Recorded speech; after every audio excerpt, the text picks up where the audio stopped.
Olá, família, sejam todos bem-vindos ao estudo diário das Escrituras. Hoje nós vamos estudar Alma, capítulo 42, alguns versículos aqui que sobraram para nós ler, tá bom? Então eu vou começar aqui no versículo 16, que diz assim: Ora, o arrependimento não poderia ser concedido aos homens se não houvesse um castigo tão eterno como a vida da alma, estabelecido em oposição ao plano de felicidade, também tão eterno como a vida da alma.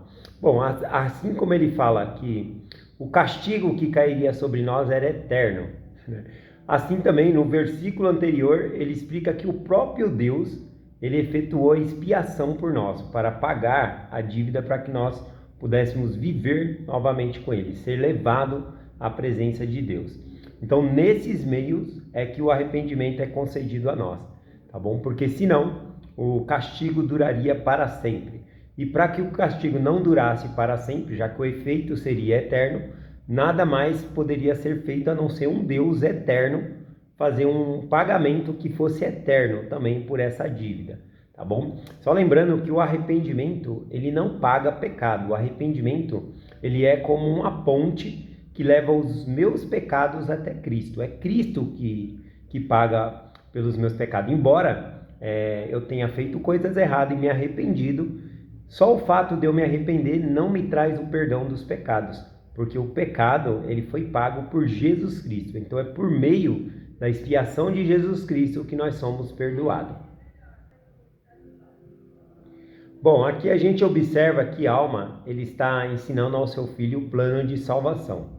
E aqui a gente vê que ele estudou outros profetas. Frequentemente ele está citando, ele não traz falando, eu estou falando de tal profeta, tudo, mas ele estudou tudo o que os outros profetas falaram. Então nesse capítulo aqui você consegue identificar frases que outros profetas ensinaram acerca da salvação. Por exemplo, aqui no versículo 17, lembra bastante o que Leí ensinou lá em 2 Néfi, capítulo 2, versículo 13. Tá bom? Então aqui em Alma, capítulo 42, 17, diz assim: Ora, como poderia o homem arrepender-se se não houvesse pecado? Como poderia ele pecar se não houvesse uma lei? Ou como poderia haver lei se não houvesse um castigo? Aí para mim aqui ele está se lembrando do que Leí ensinou. Eu vou ler rapidamente aqui só para ver que aqui, não somente aqui ele está se lembrando do que Leí ensinou, que ele estudou, mas a gente consegue identificar frases do profeta Isaías, de Jacó, de outros profetas que eram antes dele. Então ele está ensinando o filho dele de acordo com o que outros profetas ensinaram. Então ele pegou esses ensinamentos e montando aqui. Por isso que nesse capítulo 42 aqui, ele fala muito sobre o plano de salvação, o plano de misericórdia, plano de felicidade. Então ele traz vários nomes para o mesmo plano, que é o plano de Deus. Ele também fala plano de Deus, tá bom? Então a gente vê que ele estudou vários profetas e trouxe aqui. Então aqui no versículo 17, conforme ele falou, né? Não poderia haver arrependimento se não houvesse pecado. Não poderia haver pecado se não houvesse uma lei. E como poderia haver uma lei se não houvesse um castigo? Então veja só o que Leí falou, que é bem semelhante a isso, e dá para ver que Alma estudou as palavras de Leí. Se encontra em 2 Néfi, capítulo 2, versículo 13, diz assim, Leí fala assim: E se disserdes que não há lei, direis também que não há pecado, e se disserdes que não há pecado, direis também que não há retidão. E não havendo retidão, não há felicidade. E não havendo retidão nem felicidade, não haverá castigo nem miséria. E se essas coisas não existem, não existe Deus. E se Deus não existe, nós também não existimos. Nem a terra, pois não poderia ter havido criação, nem para agir, nem para receber a ação. Portanto, todas as coisas inevitavelmente teriam desaparecido. Então observe, né, que ele traz ensinamentos de outros profetas aqui para ensinar o filho dele. E eu achei isso fantástico. Bom, ele continua aqui em Alma 42, o versículo 20 e o versículo 21, dizendo: E também, se não tivesse sido dado a lei alguma contra o pecado, o homem teria medo de pecar? Se não tivesse sido dado uma lei, poderia a justiça, ou menos a misericórdia, fazer aos homens com que os homens pecassem? uma vez que não teriam direito sobre a criatura. Então, ele está explicando que se não houvesse uma lei, o homem teria medo de pecar. Então, todo reino tem uma lei. E a gente vai pertencer ao reino a qual a lei a gente obedece. Tá bom? Então, se nós vivemos uma lei aqui na Terra, mas vivemos de acordo com as leis do mundo terrestrial, então a gente vai herdar um reino terrestrial. Se a gente viver a lei de um mundo celestial, a gente vai viver, então, no mundo celestial. Então, todo reino tem uma lei e a gente tem que viver aquela lei. Só mencionando que os mandamentos e leis dadas no Evangelho de Jesus Cristo, em a Igreja de Jesus Cristo dos Santos dos Últimos Dias, todas essas leis é para que nós possamos viver no reino celestial. As entrevistas que nós fazemos para receber uma recomendação para o templo são leis e mandamentos que nós obedecemos para viver no reino celestial. Essas leis pertencem para viver no reino celestial. Vamos lá, o versículo 22 aqui, ele diz o seguinte: mas foi dada uma lei e fixada um castigo e concedido um arrependimento. Arrependimento esse que é reclamado pela misericórdia. Do contrário, a justiça reclama a criatura e executa a lei, e a lei infringe o castigo. E se assim não fosse, a obra da justiça seria destruída e Deus deixaria de ser Deus. Bom, aqui então ele fala que foi fixado uma lei e dentro dessa lei é fixado um castigo quando nós desobedecemos.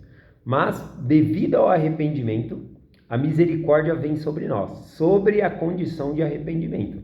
Então, a misericórdia só tem efeito se eu me arrepender dos meus erros, tá bom? Conforme eu falei, o arrependimento, ele não paga os nossos pecados. Quem pagou os nossos pecados é Jesus Cristo. Mas ele é como uma ponte que leva os nossos pecados até Jesus Cristo. Então, Cristo, que pagou pelos nossos pecados, ele exerce então a misericórdia. Ele tem misericórdia de nós para nos salvar. Mas ele faz isso mediante ao nosso arrependimento. Então, necessitamos então nos arrepender. Tá bom? Do contrário, a lei, ela exerce a justiça e faz com que nós soframos um castigo. Bom, nesse versículo aqui também falou que se Deus roubasse a justiça, ele deixaria de ser Deus, porque Deus ele é justo. Ele não deixa de cumprir isso. Então, Deus ele nunca vai deixar de ser Deus, em primeiro lugar. Por quê? Porque ele sempre é justo. A gente pode ver isso aqui no próximo versículo, que é o versículo 23. Ele diz: Deus, porém, não deixa de ser Deus, e a misericórdia reclama ao penitente. E a misericórdia advém em virtude da expiação. E a expiação efetua a ressurreição dos mortos. E a ressurreição dos mortos devolve os homens à presença de Deus. E assim são restituídos à sua presença, para serem julgados de acordo com suas obras, segundo a lei da justiça. Então, Deus ele não deixa de ser Deus, e ele exerce a misericórdia por conta que nós nos arrependamos. Ele exige que nós nos arrependemos.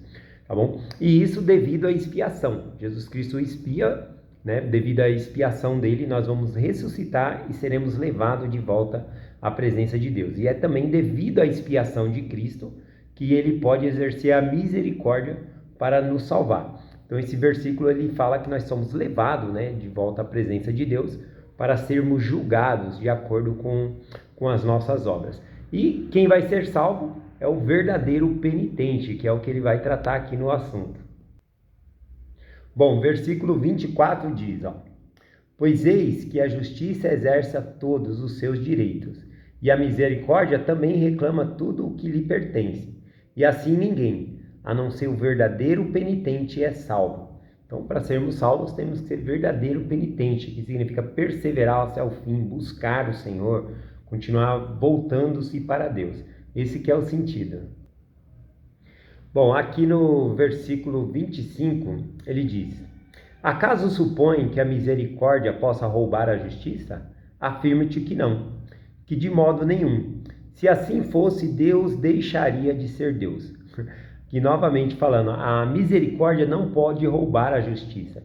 Então Jesus Cristo pagou pelos nossos erros, porque a justiça exige isso. Então ele paga pelos nossos erros para que nós possamos ser salvos. né? E aqui também quebra aquele paradigma, né, que as pessoas falam, não, mas Deus vai me salvar porque Deus é bonzinho. Eles confiam tanto na misericórdia de Deus que esquecem também que Deus é justo. Então Deus é misericordioso, sim, mas Deus também, ele é justo. Bom, então aqui ele começa então a falar para o filho dele no versículo 29, dizendo: agora, meu filho, eu desejo que não te preocupes mais com essas coisas, e que deixe apenas os teus pecados te preocuparem, com aquela preocupação que te levará ao arrependimento. Novamente aqui ele está falando, você está se preocupando com coisas erradas.